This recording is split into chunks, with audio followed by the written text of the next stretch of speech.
Making your first $5,000 isn't just a financial milestone, it is an act of violent physics. Everyone tells you the math is linear. They say 50,000 is just 10 times harder than 5,000. That is a lie. The first 5,000 is an exponential battle against gravity, friction, and your own incompetence. Think of a plane. It burns nearly 30% of its total fuel just to get off the ground. At zero altitude, the air is thick, the drag is maximum, the engines are screaming at full capacity. This is your business at zero revenue. You are burning maximum energy just to avoid crashing back down.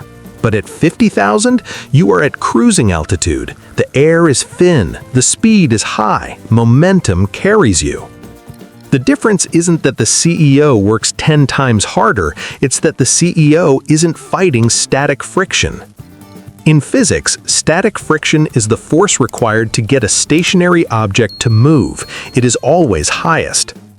Once the object is moving, you enter kinetic friction. It takes a fraction of the force to keep it going. Your first 5,000 is pure static friction. You have no momentum, no reputation, and no systems to help.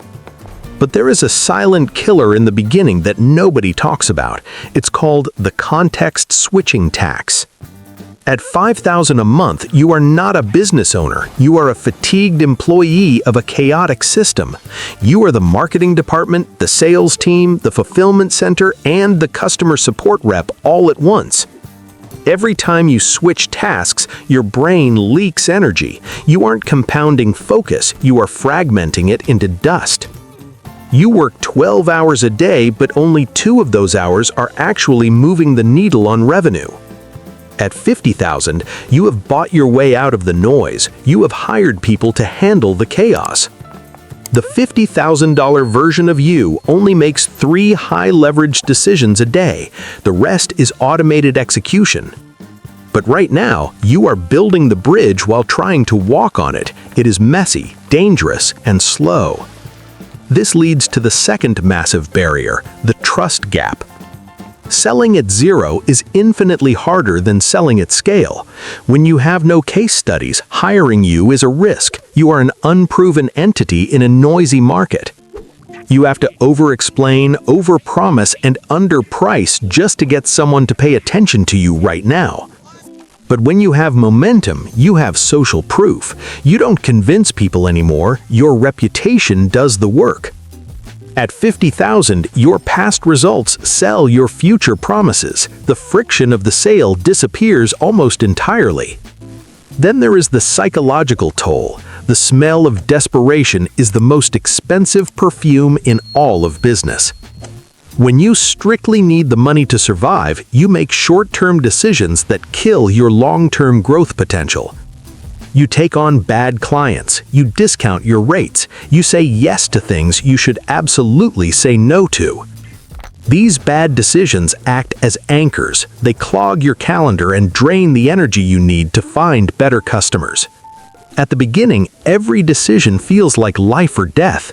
The emotional stakes paralyze your ability to think clearly. But at 50,000, you have a war chest. You can afford to say no. You can afford to wait. The ability to say no is the ultimate leverage. It signals abundance, which ironically attracts more high-value clients. This brings us to the most important concept of all, the law of compounding credibility. It changes everything. Getting your first testimonial is like pulling teeth. You have to beg for it. It feels awkward and forced. But once you have 10, the 11th comes automatically. Once you have 50, the 100th is absolutely inevitable. The flywheel effect kicks in. Your marketing becomes cheaper because your customers start doing the marketing for you. Your cost to acquire a customer drops while your ability to charge more rises. You are finally escaping gravity. You also have to admit the painful truth. You aren't that good yet. Your skills are still in beta mode. The first 5,000 is an education tax. You are paying the market to teach you how to be competent. You will waste money on ads that don't convert. You will write emails that nobody opens. This is normal. You are refining your offer in real time. You are finding product market fit by smashing your face into the wall. At 50,000, the product is built. You aren't inventing the wheel anymore, you are just greasing it. Your judgment has improved. You can look at a problem and solve it in 5 minutes instead of 5 days. The game shifts from how hard can I work to who can I hire to do this work. You stop being the engine and start being the architect. You build systems that work while you sleep. A business at 50,000 a month is a machine. A business at 5,000 is a hustle. Willpower is a finite resource. Systems are infinite.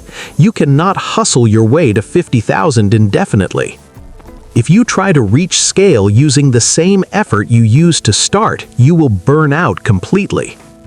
You must transition from manual labor to building assets. That is the only way to cross the chasm.